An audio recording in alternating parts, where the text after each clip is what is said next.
Shalom jemaat yang dikasihi oleh Tuhan. Bersyukur sekali pada pagi hari ini kita masih bisa bangun dari tidur kita yang nyenyak, kita masih bisa bernafas, dan kita masih diberikan tubuh yang sehat. Mari bersama-sama kita memulai ibadah kita pada pagi hari ini. Walaupun kita beribadah di rumah kita masing-masing, tapi marilah kita beribadah dengan kesungguhan hati. Mari saya undang semua jemaat untuk bisa bangkit berdiri. Kita pujikan Tuhan berada di bait sucinya. Tuhan berada di bait sucinya. Mari berlutut seluruh bumi di hadapannya,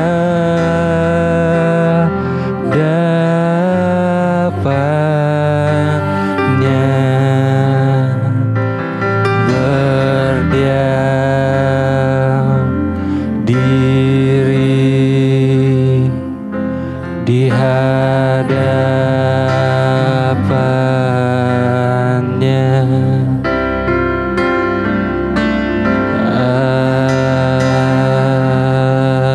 Amin.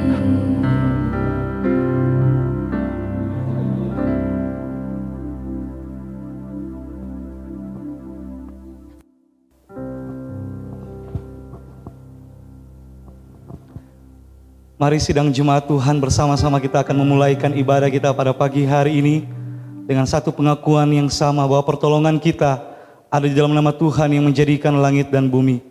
Tuhan yang setia memelihara umat-Nya, dan turunlah atas kita sekalian anugerah dan damai sejahtera dari Allah Bapa Tuhan kita Yesus Kristus. Amin. Gloria Patri.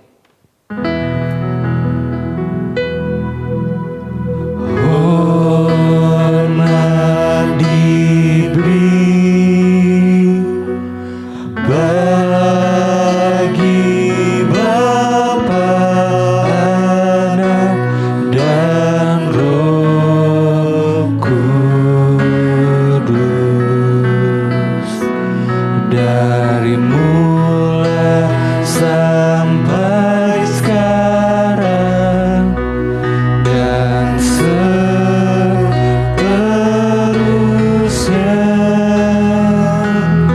Bermulia.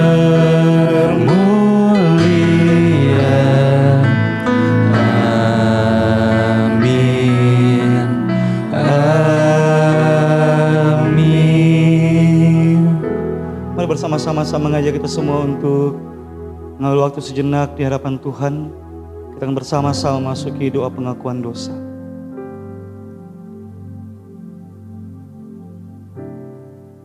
Ya Tuhan, kami sungguh mengucap syukur bahwa pagi hari ini masih boleh ada sebagaimana kami ada. Meskipun kami berada di rumah kami masing-masing, tapi hati kami melimpah dengan syukur karena kami sungguh merasakan pertolongan dan pemeliharaan Tuhan boleh nyata dalam kehidupan kami, baik pribadi lepas pribadi maupun keluarga demi keluarga. Ya Tuhan, di hari yang begitu indah ini, kami bersama-sama Tuhan, kami bersama-sama datang di hadirat Tuhan. Kami mau datang merendahkan diri kami Tuhan. Kami sekali lagi mau mengakui setiap dosa dan kesalahan kami, karena kami tahu di hadapan Tuhan tidak ada hal yang tersembunyi. Engkau mengenal kami lebih baik daripada siapapun yang ada dalam dunia ini.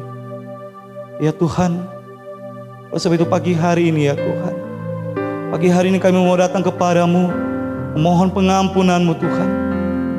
Ya Tuhan, boleh dapat mengampuni setiap dosa dan kesalahan kami yang kami lakukan, khususnya dalam sepanjang minggu yang telah kami lewati, baik dari perkataan kami, baik dari pikiran kami Tuhan, baik dari perbuatan-perbuatan yang kami lakukan. Tuhan, kami sungguh memohon permohonan pengampunan daripada Tuhan. Kami sungguh memohon agar Engkau boleh melayakan kehidupan kami ya Tuhan. Selidiklah setiap hati yang berdoa pagi hari ini. Selidikilah setiap hati yang memohon kepadamu pagi hari ini ya Tuhan. Biarlah kasih dan anugerah-Mu terus mengajarkan kami untuk selalu bersyukur dan selalu berharap hanya kepada Tuhan. Terima kasih ya Tuhan, terima kasih buat pengampunan. Dalam nama Tuhan Yesus kami berdoa. Amin. Sidang Jumat yang diberkati oleh Tuhan, sebagai orang-orang yang telah diselamatkan, yang telah diampuni dosanya oleh Tuhan, dengarlah berita anugerah yang terambil dari Roma 12 ayat yang pertama sampai dengan ayat yang kedua. Firman Tuhan berbunyi demikian. Karena itu saudara-saudara, demi kemurahan Allah aku menasihatkan kamu, supaya kamu mempersembahkan tubuhmu sebagai persembahan yang hidup, yang kudus dan yang berkenan kepada Allah. Itu adalah ibadahmu yang sejati. Janganlah kamu menjadi serupa dengan dunia ini, tetapi berubahlah oleh pembaharuan budimu, sehingga kamu dapat membedakan manakah kehendak Allah, apa yang baik, yang berkenan kepada Allah, dan yang sempurna. Kiranya firman Tuhan ini boleh menjadi pegangan pedoman dalam kehidupan kita, dalam menjalani kehidupan kita di tengah-tengah dunia ini. Amin. Jemaat dipersilakan untuk duduk kembali. Sungguh nyata kebaikan Tuhan di kehidupan kita semua. Kita masih bisa ada sampai hari ini. Itu semua karena kasih kebaikan Tuhan. Oleh sebab itu, mari di pagi hari ini kita mau menyembah Tuhan yang hanya satu-satunya pribadi yang layak kita sembah.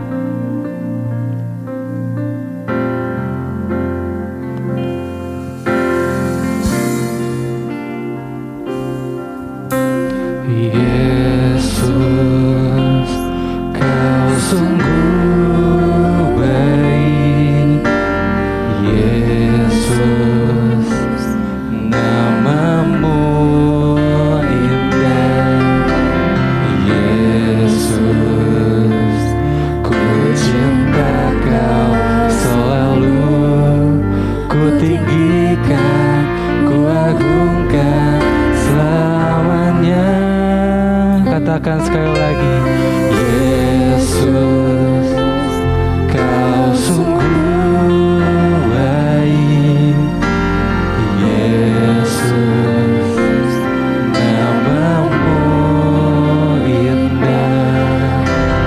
Yesus, ku cinta Kau selalu. Ku tinggikan, ku agungkan selamanya.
Engkau berikan di kehidupan kami.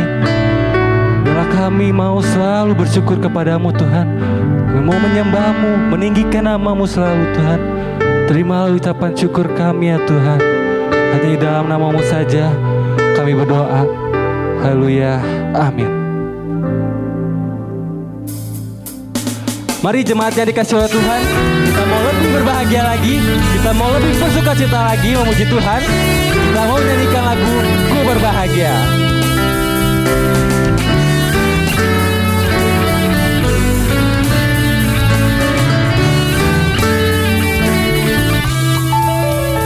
Ku berbahagia, yakin teguh, Yesus abadi kepunyaanku. Aku warisnya, ku ditebus ciptaan baru Roh Kudus. Aku bernyanyi bahagia, memuji Yesus selamanya. Aku bernyanyi bahagia, memuji Yesus selamanya. Mari kita menyanyikan baik keduanya. Pasrah sempurna, nikmat penuh, suka surgawi melimpahiku.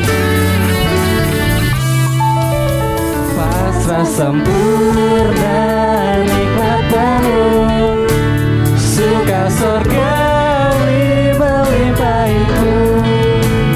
Lagu malaikat amat merdu, kasih dan rahmat besertaku. Aku bernyanyi bahagia, memuji Yesus selamanya. Aku bernyanyi bahagia, memuji Yesus selamanya. Mari kita mau serahkan diri kita sepenuhnya sambil menyongsong kembalinya Tuhan kita. Marilah kita menyembah Tuhan selamanya.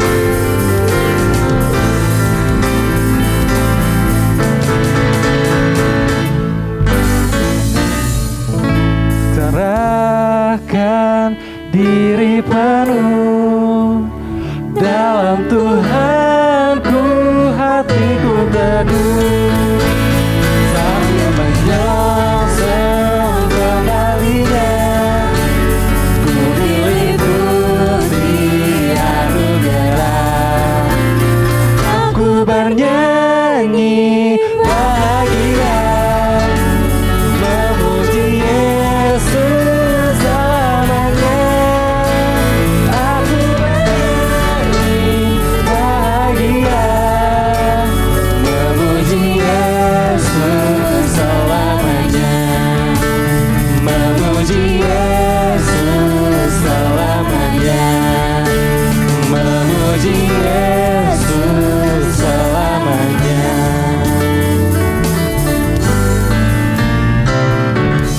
Haleluya. Haleluya, kita mempunyai Tuhan yang benar, Tuhan yang tidak pernah meninggalkan kita, dahulu, sekarang, sampai selamanya. Kasih-Nya tidak pernah berubah. Mari jemaat, saya undang untuk bangkit berdiri. Kita mau lanjutkan pujian kita mau katakan Tuhan yang benar.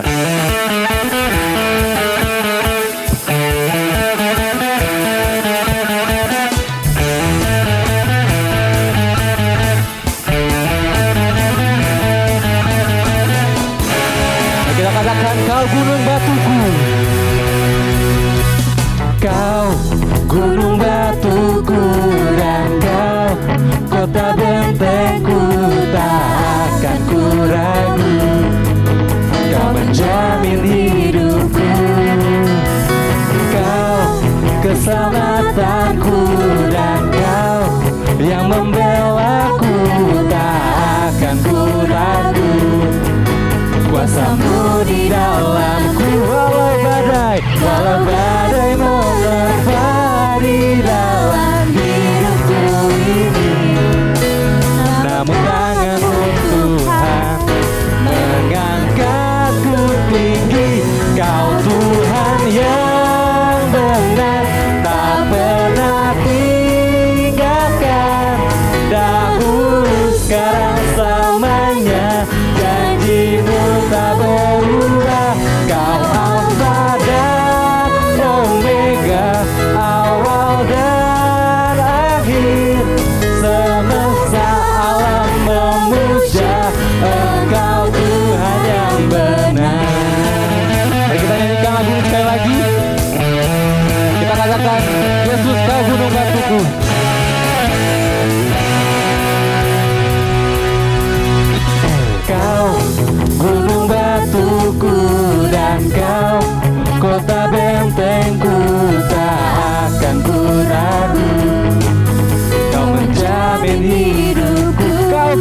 kekuatanku, Kau keselamatanku, dan Kau yang membelaku.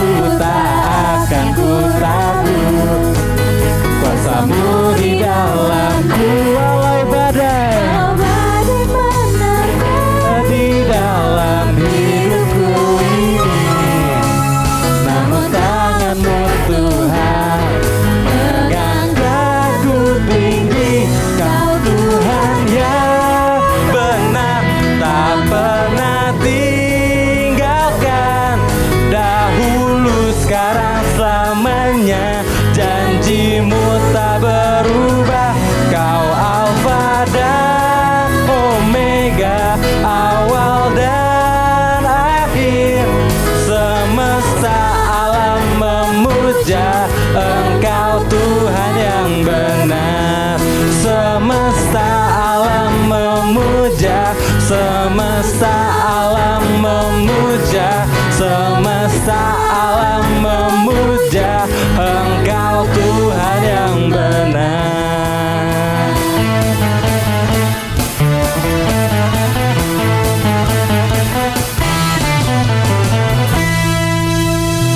Jemaat dipersilakan untuk duduk kembali. Mari kita mempersiapkan hati kita lebih lagi untuk mendengarkan firman Tuhan.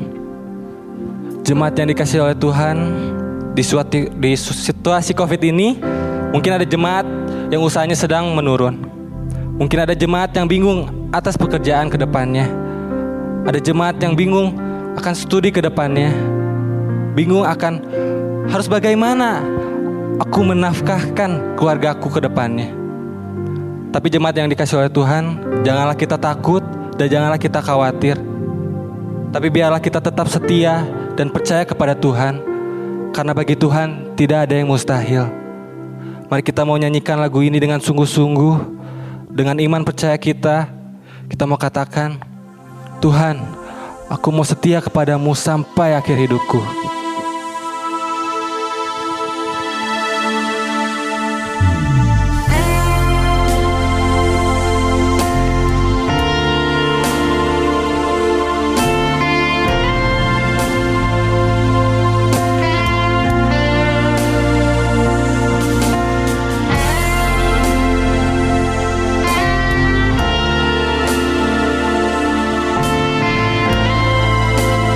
Katakan, Bapa, Engkau mengenalku.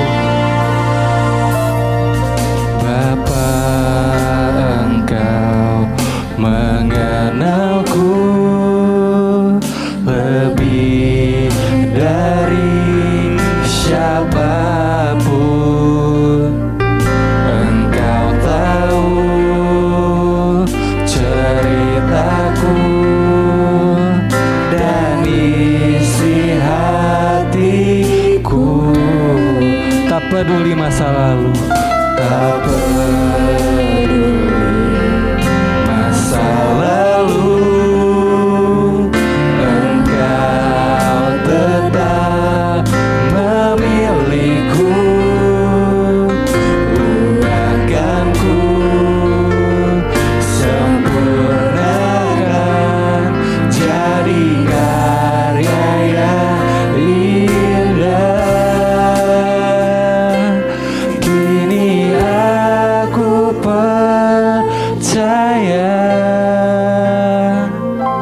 tiada yang mustahil bagimu. Kuasa-Mu kuatkanku, dasarku berharap. Kini aku berserah pada rancangan-Mu bagiku. Ku ikuti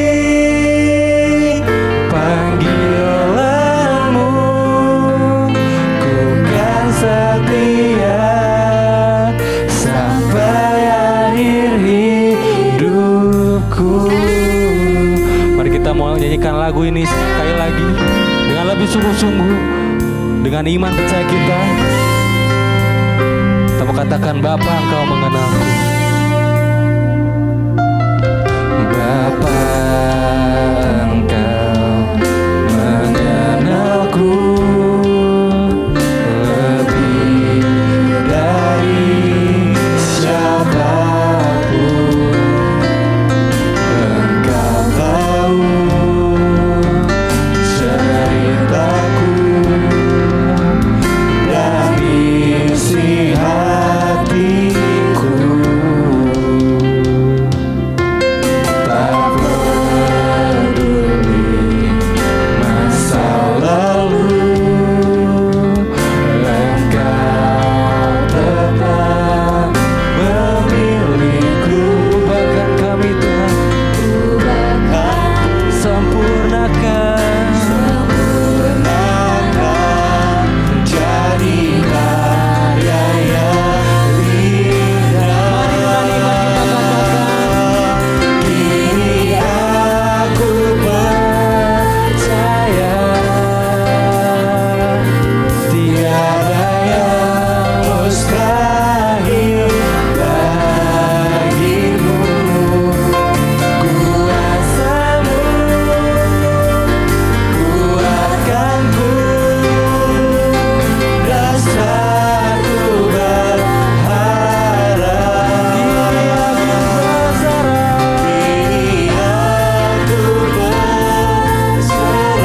pada semua rancangan-Mu Tuhan, pada rancangan-Mu bagiku.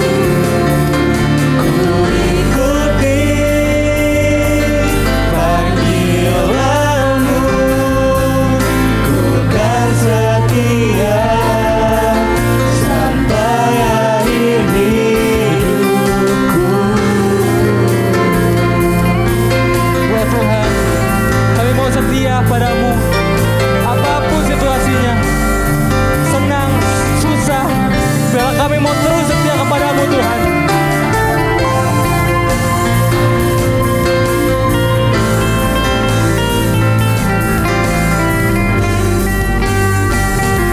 Kita katakan sekali lagi, kini aku percaya, kini aku percaya tiada yang mustahil bagimu. Kuasa-Mu kuatkanku, dasarku berharap. Kini aku berserah. Kepada hambanya dipersilakan. Ada rancangan-Mu bagiku. Ku ikuti panggilan-Mu, ku kan setia sampai akhir hidupku. Kini aku berserah, kini aku berserah pada rancangan-Mu bagiku. Ku ikuti panggilan-Mu, ku kan setia sampai akhir hidupku. Mari sedang jemaat Tuhan, saya mengajak kita sekali lagi untuk berdoa di hadapan Tuhan.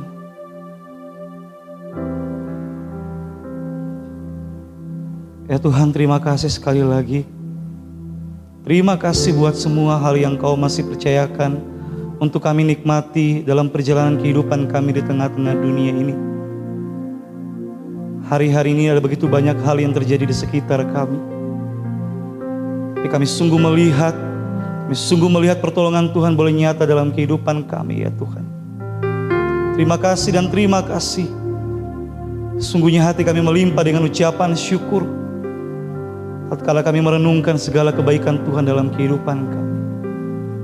Dan pagi hari ini Tuhan, kami merasakan kebaikan Tuhan boleh bekerja bagi kami semua. Kami boleh beribadah, dan terlebih kami akan bersama-sama merenungkan firman Tuhan. Terima kasih ya Tuhan buat kesempatan pagi ini. Berbicaralah di hati kami masing-masing. Berbicaralah kepada kami masing-masing ya Tuhan.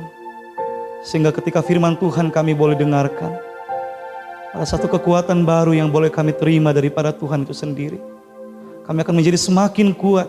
Kami akan menjadi semakin teguh berpegang kepada janji-janji Tuhan. Dan terlebih kami akan semakin setia di dalam Tuhan. Karena kami tahu Engkau adalah Allah yang setia dalam kehidupan kami. Terima kasih ya Tuhan, kami siap untuk merenungkan firman-Mu. Berkati hamba-Mu, berkati kami semua. Dalam nama Tuhan Yesus kami berdoa. Amin. Puji Tuhan saudara, kita bersyukur bahwa pagi hari ini kita semua masih boleh ada dalam keadaan tubuh yang sehat dan diberkati oleh Tuhan. Dan bersyukur sekali bahwa hari ini meskipun memang benar bahwa situasi kita tidak di ideal. Biasanya kita pergi ke gereja, kita melakukan rutinitas, puji Tuhan saudara bahwa hari ini kita masih boleh bersama-sama beribadah kepada Tuhan. Beribadah mensyukuri semua anugerah yang Tuhan berikan dalam kehidupan kita. Dalam 2 bulan terakhir kita melakukan yang namanya social distancing. Dan bahkan kita melakukan yang namanya PSBB yang dianjurkan oleh pemerintah. Tapi sampai hari ini kalau kita masih boleh ada sebagaimana kita ada, saya yakin dan saya percaya itu semua karena anugerah Tuhan yang luar biasa dalam kehidupan saya dan saudara. Dan pagi hari ini kita akan bersama-sama belajar satu kebenaran firman Tuhan yang terambil dalam Daniel pasalnya yang ketiga. Daniel pasalnya yang ketiga saudara. Mari bersama-sama kita sekalian bersama-sama membuka Alkitab kita. Kita akan bersama-sama membaca bagian firman Tuhan ini. Daniel pasal yang ketiga ayat yang pertama sampai dengan ayat yang ke-30. Daniel pasal ketiga ayat yang pertama sampai dengan ayat ke-30. Tapi saya hanya akan membacakan beberapa ayat yang sudah saya pilih. Dan saya pikir ini akan mewakili cerita yang akan kita baca pada pagi hari ini. Daniel pasal 3 ayat yang pertama sampai dengan ayat 30. Sidang jemaat Tuhan, saya akan membacakan ayat 1, ayat yang ke-6, ayat yang ke-8, ayat yang ke-12, ayat yang ke-13, ayat 16, 17, 18, ayat 19, ayat 23, ayat 24, ayat 25, dan ayat 28 sampai 30. Kurang lebih ada 15 ayat saudara. Mari bersama-sama kita membaca dan merenungkan firman Tuhan ini. Daniel 3 ayat yang pertama.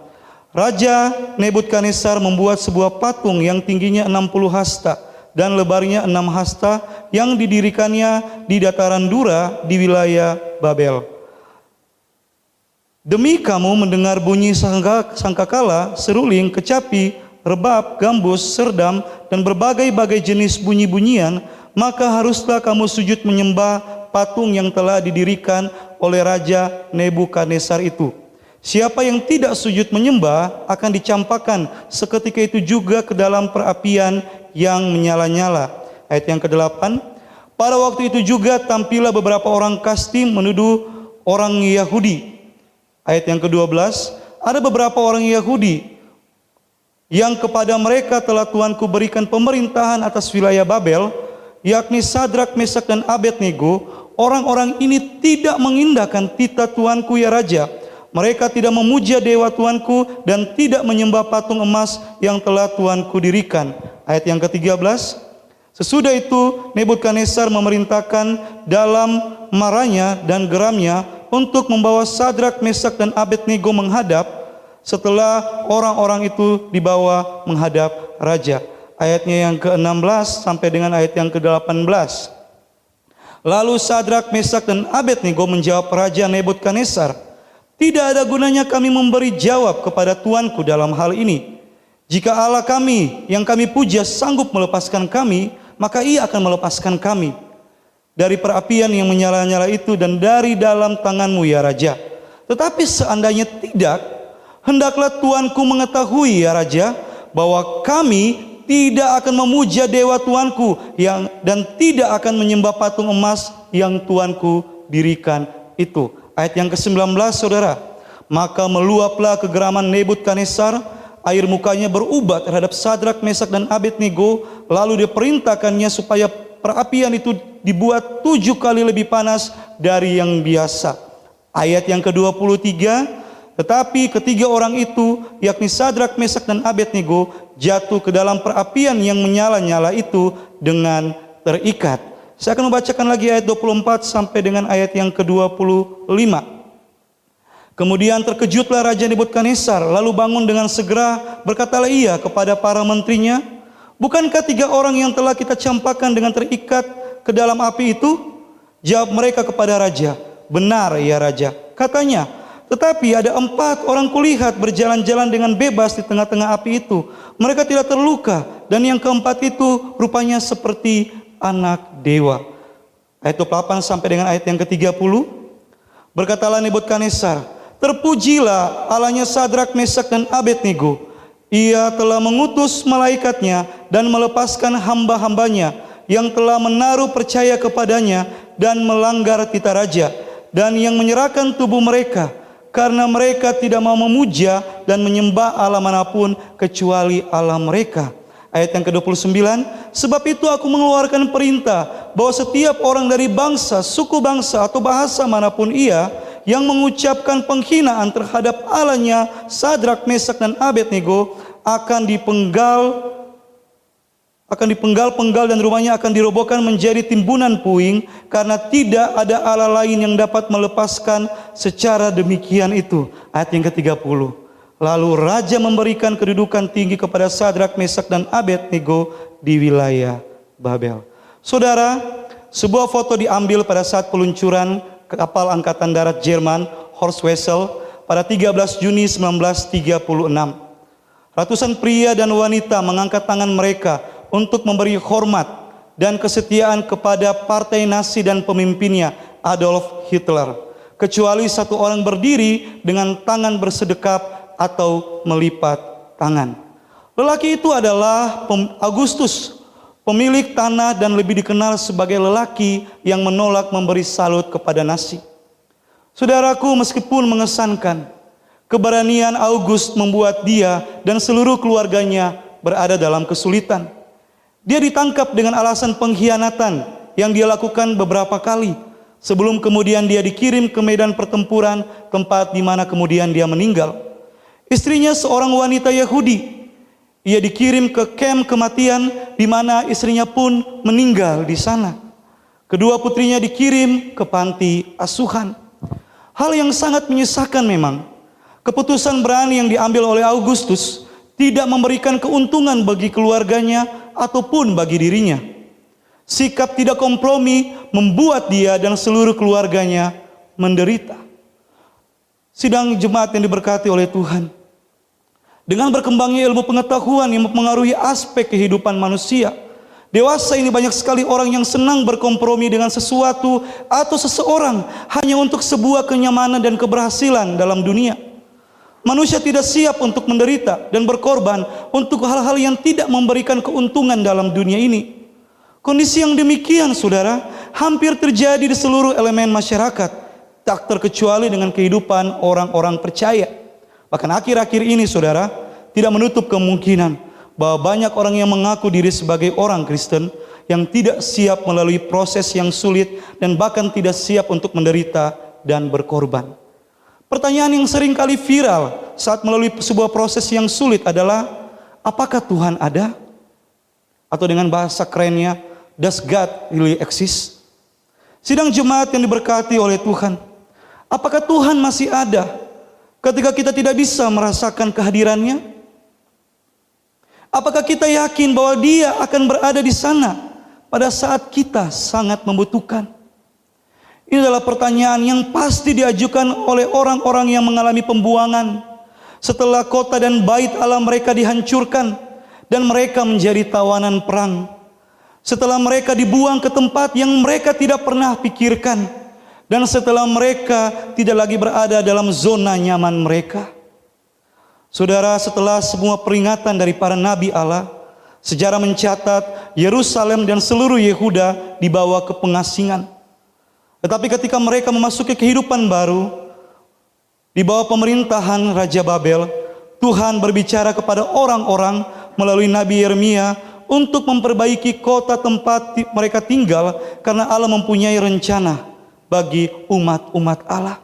Saudara, hal ini menegaskan kepada kita bahwa Allah mempunyai rencana untuk umat-umatnya, dan Allah terus bekerja bagi umat-umatnya, bahkan ketika mereka berada di tanah pembuangan, tanah Babel. Dalam konteks inilah kita mendapatkan kisah Daniel. Dalam 2 pasal yang pertama kita melihat tangan Allah bekerja dan memelihara kehidupan Daniel, saudara.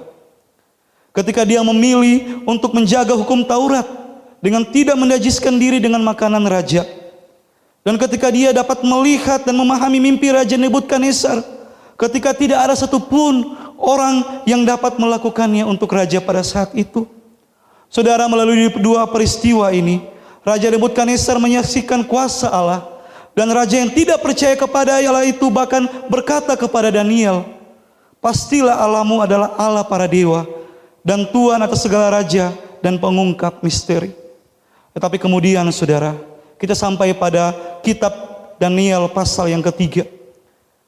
Nebukadnezar terkesan dengan Tuhan Daniel, namun dia tetap membangun atau mendirikan patung. Satu hal yang jelas yang kita baca dari kitab Daniel pasal yang ketiga, setiap orang di bawah pemerintahan Raja Nebukadnezar, dari setiap suku dan bangsa di Kekaisaran Babel, dipanggil untuk tunduk menyembah pada patung yang dibuatnya untuk menunjukkan kesetiaan kepada raja. Sebagian besar dari kita tahu cerita sebelum kita membacanya hari ini. Pengalaman Sadrak, Mesak, dan Abednego mengungkapkan kepada kita bahwa Tuhan adalah Raja yang sejati.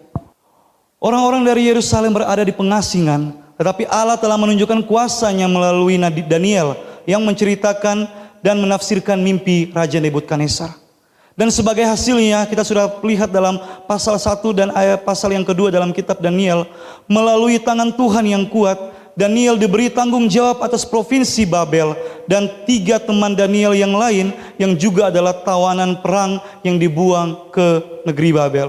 Mereka semua bekerja dalam pemerintahan di bawah Raja Babel. Jemaat yang diberkati oleh Tuhan, orang-orang Yehuda diasingkan, kehilangan, dan bahkan diusir dari rumah mereka. Mereka telah kehilangan bait Allah, tempat ibadah mereka. Tanah perjanjian telah ditempati dan telah direbut. Tetapi satu hal yang pasti, bahwa status mereka tetap, yaitu sebagai umat-umat Allah. Mereka tentu saja masih ingat kisah-kisah tentang bagaimana Tuhan bersama Musa dan orang Israel di Mesir. Mereka tentu saja masih ingat dengan kisah-kisah yang dilalui oleh orang Israel ketika mereka melakukan perjalanan dari Mesir menuju ke tanah perjanjian. Dan tentu saja mereka tidak akan pernah lupa bagaimana mereka dipelihara oleh Tuhan selama bangsa Israel melakukan perjalanan kurang lebih 40 tahun di padang gurun. Tuhan memelihara mereka secara luar biasa. Tuhan berjalan bersama dengan mereka dengan luar biasa. Tuhan memberikan makanan, Tuhan memberikan tiang api dan tiang awan.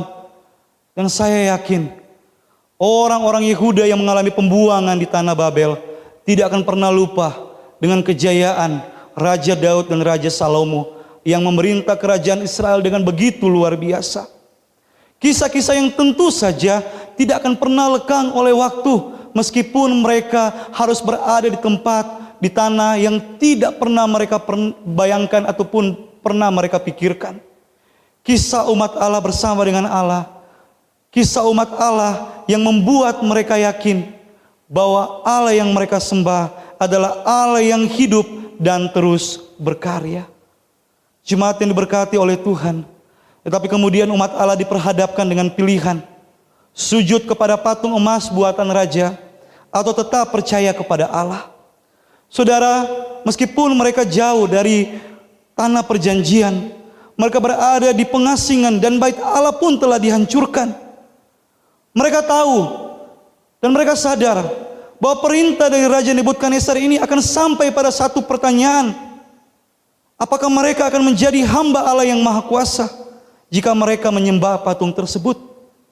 Mematuhi perintah ini akan membuat mereka tetap aman di Babilonia. Tetapi mereka akan melanggar perintah pertama Allah yang diberikan kepada mereka saat Musa berada di Gunung Sinai. Perintah agar mereka tidak memiliki dan menyembah Allah lain di hadapan Allah, Allah yang telah menuntun mereka keluar dari tanah perbudakan. Sebagai orang yang bekerja dalam lingkungan pemerintahan kerajaan, Sadrak, Mesak, dan Abednego tahu apapun konsekuensi yang akan mereka hadapi. Perintah raja ini memiliki konsekuensi. Bila tidak dipatuhi, mereka akan dicampakkan ke dalam perapian yang menyala-nyala. Ketiga pemuda Yehuda ini sadar bahwa perintah ini sangat bertentangan dengan iman percaya mereka. Karena mereka tahu hanya kepada Allah saja mereka menyembah.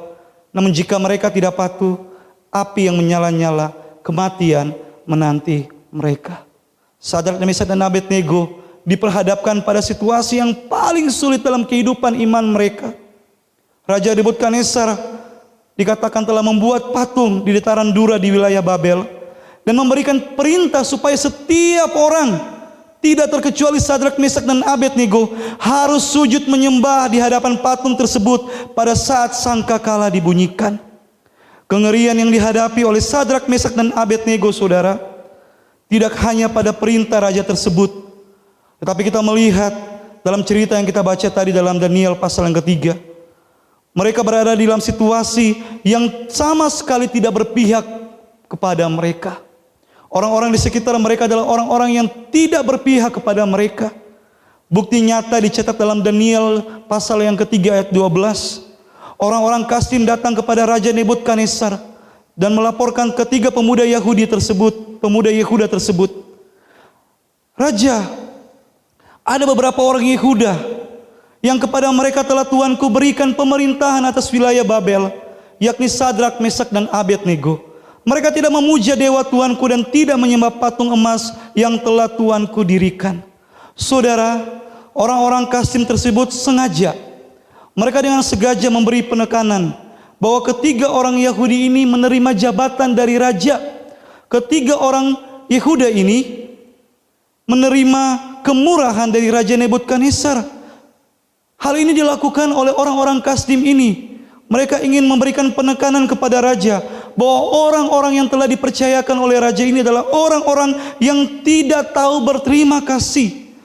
Orang-orang yang telah diberikan tanggung jawab ini adalah orang-orang yang tidak setia kepada raja yang telah mempercayai mereka.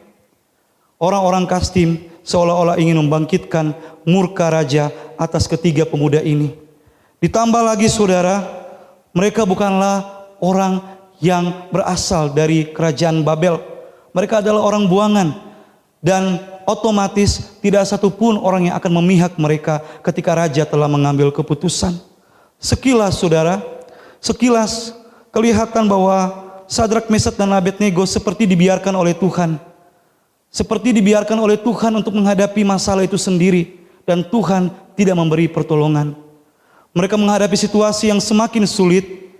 Kuasa seorang raja yang tidak dapat dilawan oleh siapapun pada saat itu.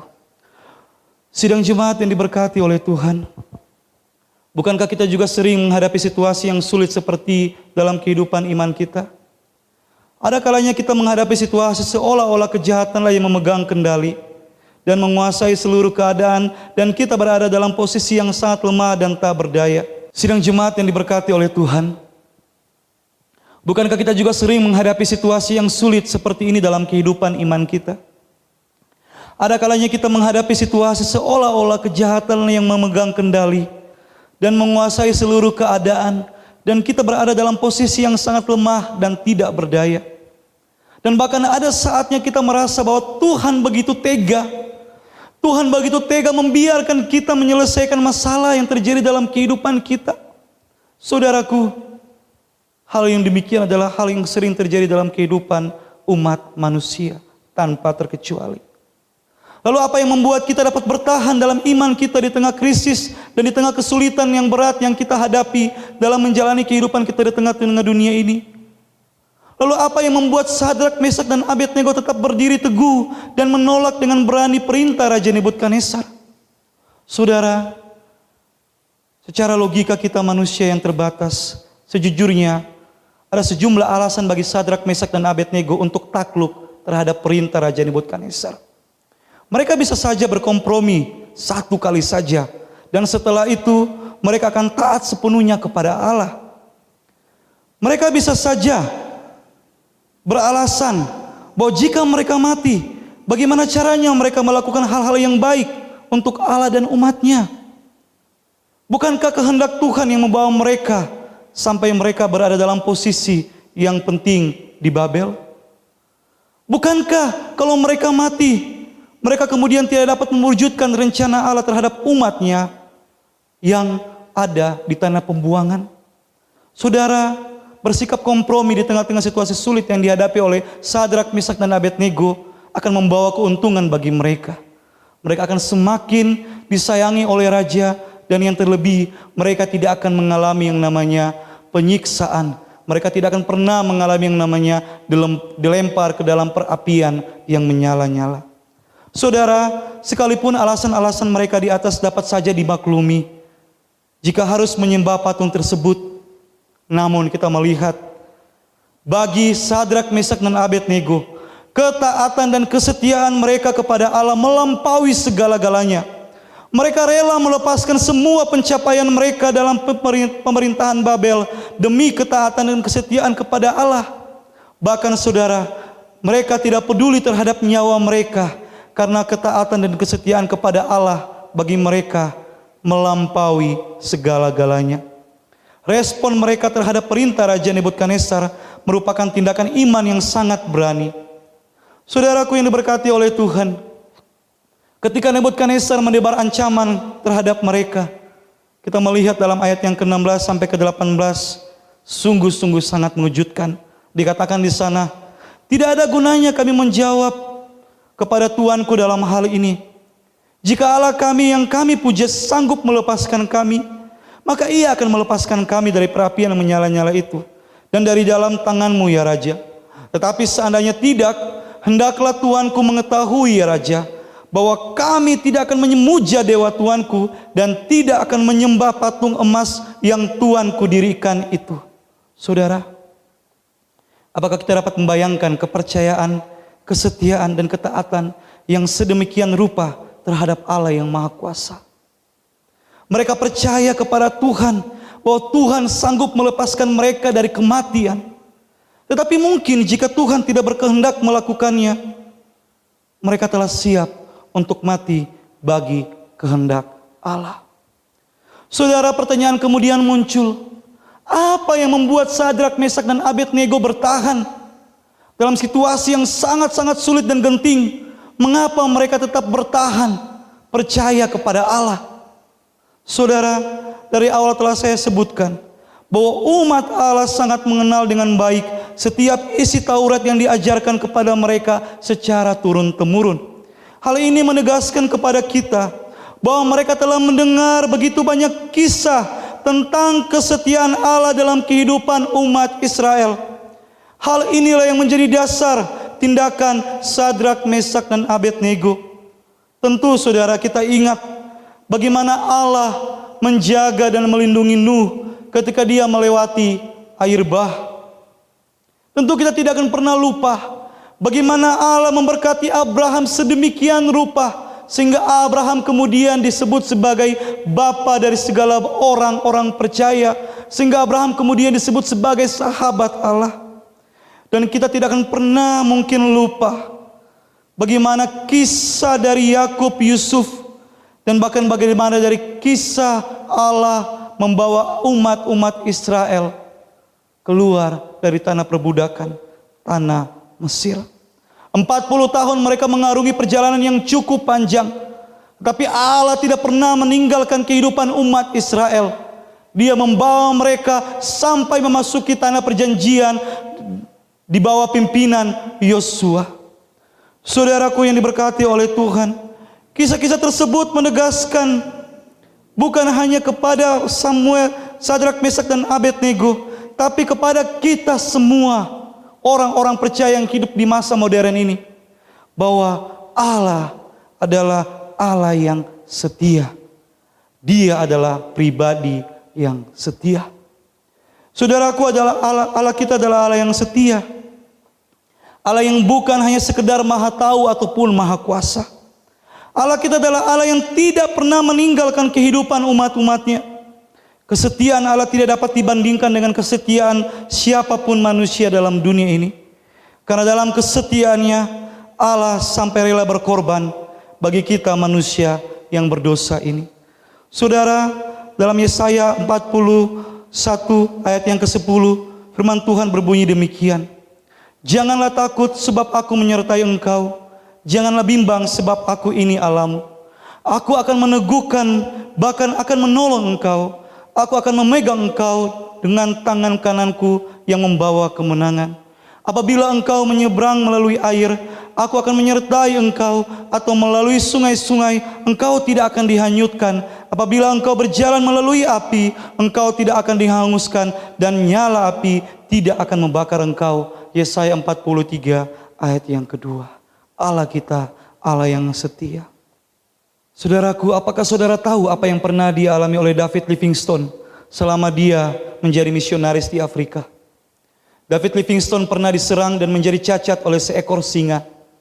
Rumahnya hancur saat terjadi perang Boer, perang antar suku di benua Afrika. Tubuhnya sering tersiksa oleh demam dan disentri. Dan yang paling menyedihkan, saudara, sejarah mencatat bahwa istrinya meninggal dunia ketika dia melakukan pelayanan di benua Afrika. Sidang jemaat yang diberkati oleh Tuhan, kita telah melihat pengorbanan David Livingstone untuk menaati panggilan Tuhan kepadanya. Suatu ketika, seseorang bertanya kepadanya, bagaimana mungkin ia dapat bertahan menanggung kesulitan yang amat berat dalam jangka waktu yang lama? Dia menjawab bahwa kata-kata Yesus selalu terngiang dalam benaknya. Kata-kata Yesus yang tercatat dalam Matius pasal 28 ayat yang ke-20. Yang berbunyi, aku menyertai kamu senantiasa sampai kepada akhir zaman. Livingstone pernah berkata, without Christ, not one step.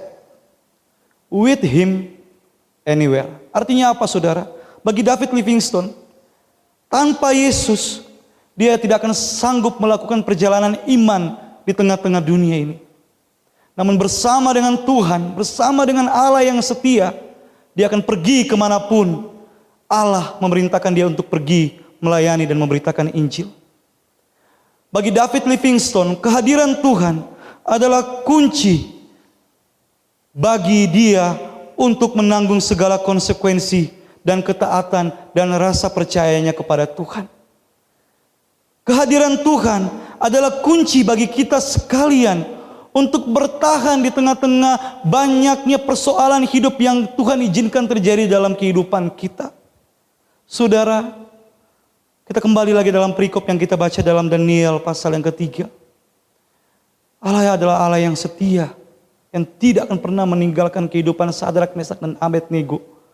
Namun di tengah-tengah ketidakberdayaan Sadrak, Mesak, dan Abednego menghadapi perapian yang menyala-nyala dan murka sang raja, kita melihat, saudara, Allah hadir memberi pertolongan. Allah bukan hanya setia, namun Allah hadir memberi pertolongan. Kehadiran Allah bahkan mengagetkan Raja Nebukadnezar. Ayat 25 dalam kitab Daniel pasal yang ketiga mencatat perkataan Nebukadnezar yang berbunyi demikian. Tetapi ada 4 orang yang kulihat berjalan-jalan dengan bebas di tengah-tengah api itu. Mereka tidak terluka.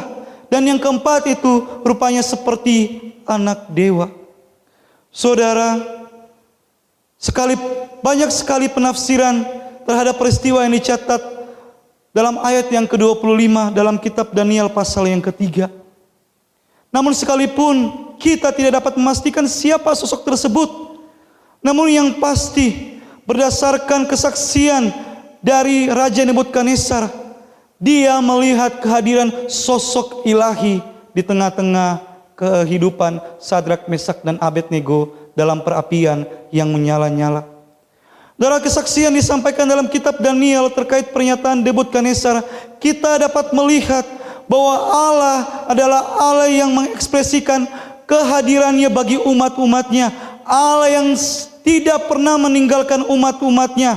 Dan dia membuktikan bahwa dia adalah Allah yang berjalan bersama dengan umat-umatnya menghadapi badai kehidupan.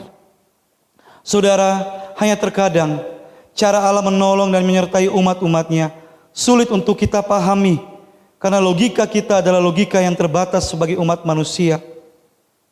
Bagi Sadrak, Mesak, dan Abednego, kehadiran Allah merupakan kekuatan yang maha dahsyat untuk melewati perapian dan kuasa raja.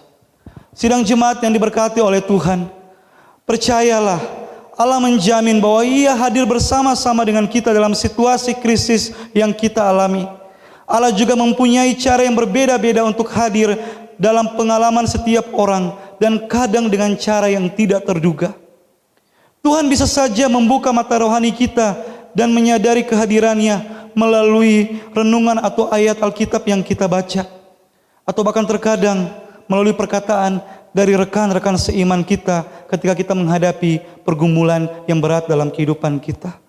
Namun ada satu hal yang perlu kita ingat, bahwa terkadang situasi sulit Tuhan izinkan terjadi dalam kehidupan kita adalah agar kita dapat menyaksikan kuasa Tuhan bekerja secara ajaib, seperti yang dialami oleh umat Israel ketika mereka menyeberang Laut Teberau.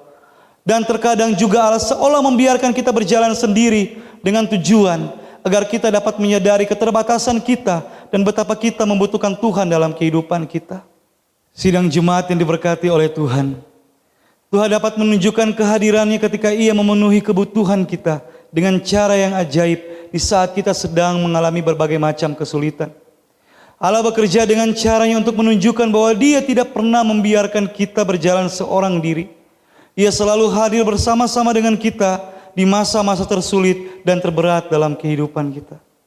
Allah adalah gembala yang baik. Gembala yang baik tidak akan pernah mencelakakan domba-dombanya. Gembala yang baik akan selalu menjaga domba-dombanya dari bahaya yang mengancam dengan cara apapun. Gembala yang baik selalu memberikan segala kebutuhan domba-dombanya tepat pada waktunya. Gembala yang baik selalu merawat setiap domba yang terluka. Gembala yang baik tidak akan pernah meninggalkan domba-dombanya dan bahkan selalu mencari domba yang hilang dan tersesat. Dialah gembala agung yang sejati.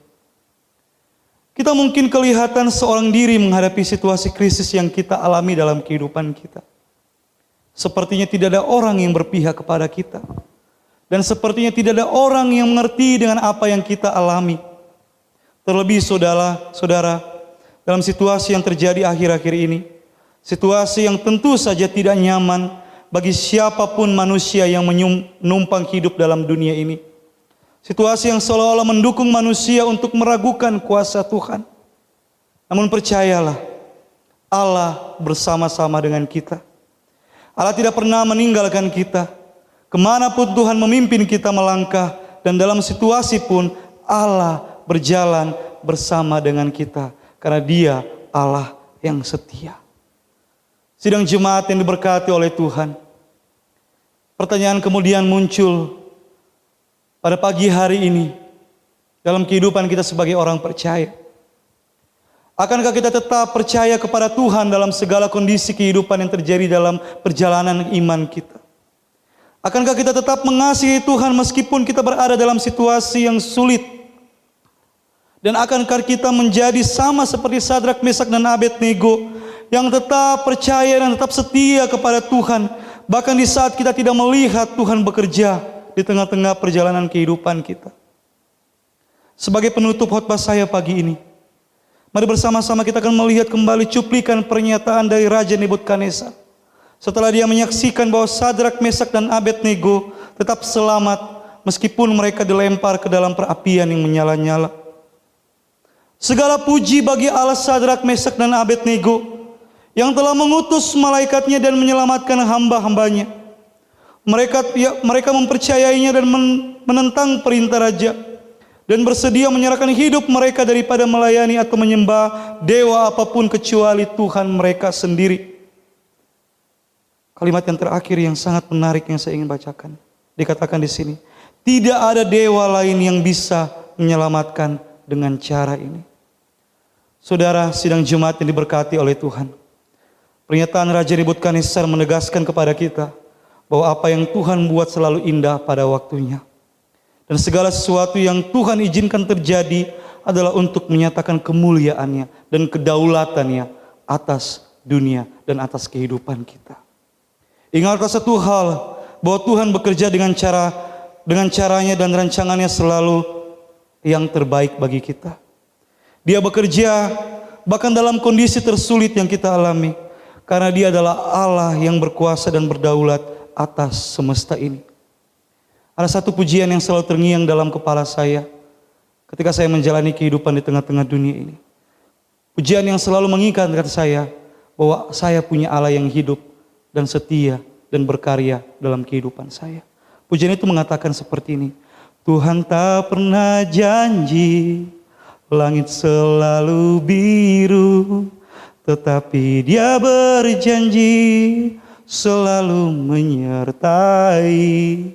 Tuhan tak pernah janji jalan selalu rata, tetapi Dia berjanji berikan kekuatan.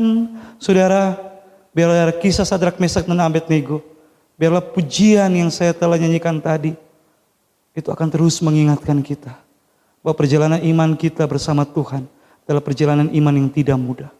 Tapi perjalanan iman kita bersama dengan Tuhan adalah perjalanan iman yang indah, yang luar biasa, yang mengagumkan, yang menakjubkan. Karena kita berjalan bersama dengan Allah yang setia dan mau hadir bersama-sama dengan kita. Amin. Mari bersama-sama kita berdoa. Ya Tuhan, Allah yang baik, Allah yang setia, Allah yang tidak pernah meninggalkan kehidupan kami di tengah-tengah perjalanan kehidupan kami di tengah dunia ini. Terima kasih buat firman Tuhan yang hadir mengingatkan kami bahwa kami punya Allah yang setia, Allah yang hadir bersama-sama dengan kami, Allah yang mau berjalan bersama dengan kami. Tuhan, kami tahu bahwa ke depannya situasi hidup yang kami hadapi akan semakin sulit dan semakin rumit. Tapi kami tahu bahwa kami punya Allah yang bekerja dan berkarya dengan cara yang luar biasa. Kami mau datang kepada Tuhan pagi hari ini. Kami mau merendahkan diri, kami mau menyerahkan seluruh kehidupan kami ke dalam tangan Tuhan. Karena kami tahu Tuhan, kuasa kami terbatas dan kuasa-Mu tidak pernah terbatas. Oleh sebab itu Tuhan, hari ini kami mau datang kepada Tuhan, mau berserah dan kami mau mengandalkan Tuhan. Berkati firman Tuhan yang telah kami dengar, kiranya firman Tuhan ini boleh menjadi kekuatan kami di tengah-tengah kami menghadapi berbagai macam persoalan yang terjadi dalam hidup ini. Ini doa kami ya Tuhan, kami sungguh mengucap syukur. Amin. Kita telah mendengarkan firman Tuhan. Mari bersama-sama kita bangkit berdiri. Kita mau mengucapkan pengakuan iman rasuli.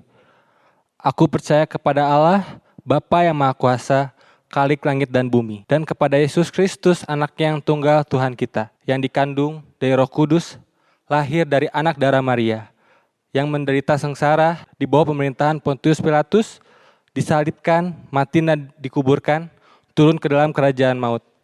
Pada hari yang ketiga, bangkit pula dari antara orang mati, naik ke surga, duduk di sebelah kanan Allah, Bapa yang Maha Kuasa.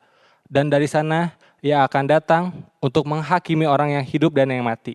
Aku percaya kepada Roh Kudus, gereja yang kudus dan am, persekutuan orang kudus, pengampunan dosa, kebangkitan tubuh, dan hidup yang kekal. Amin. Jemaat dipersilakan untuk duduk kembali. Kita akan memberikan persembahan. Jemaat dapat memberikan persembahan lewat 3 metode. Yang pertama, jemaat bisa mentransferkan persembahan lewat rekening ke rekening GKI Mesias. Lalu yang kedua, jemaat dapat membawanya langsung ke gereja dan memasukkannya ke kotak persembahan yang sudah disediakan. Lalu yang ketiga, jemaat dapat mengumpulkannya di amplop, lalu membawa kembali amplop tersebut ketika kita sudah bisa beribadah kembali. Mari kita mau naikkan lagu Aku Milikmu Yesus Tuhanku.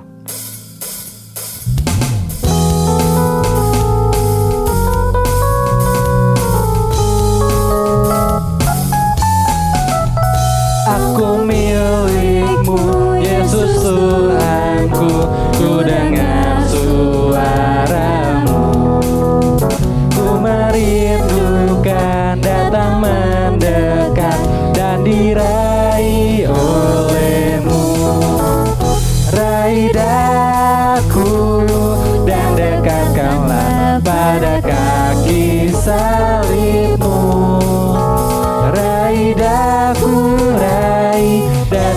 angkatkanlah ke sisimu Tuhanku.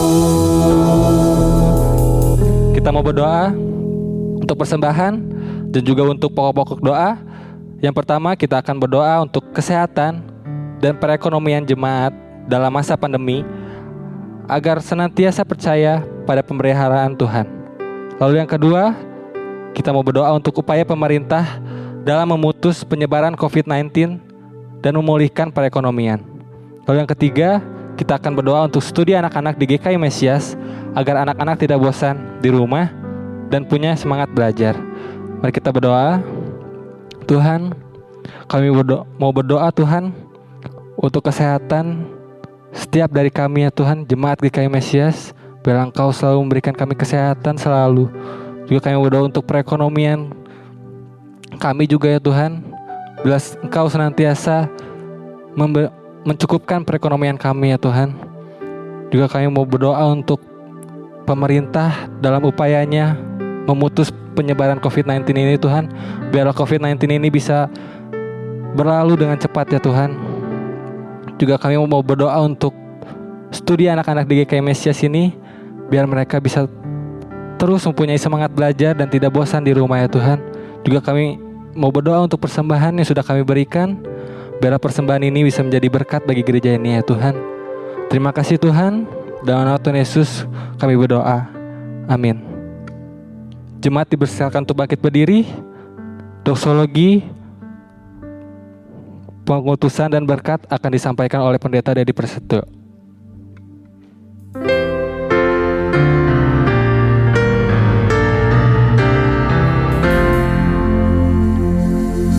Puji Allah Bapa Putra, puji Allah Roh Kudus, ketiganya yang esa. Pohon selamat, sumber berkat.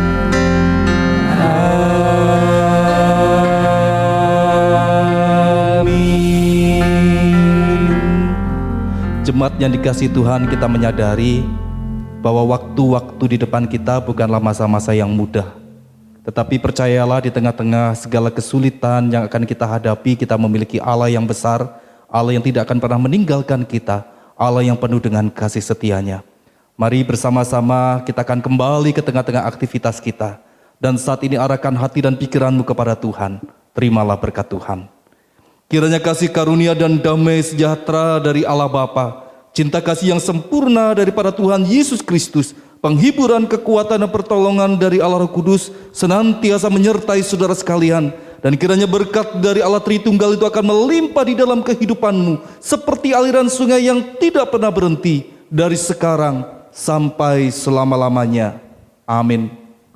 Amin.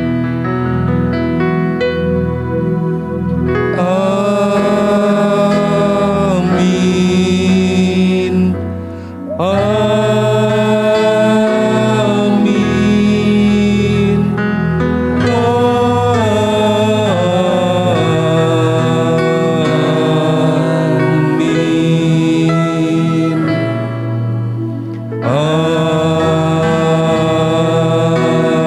Amin. Jemaat dipersilakan untuk duduk kembali.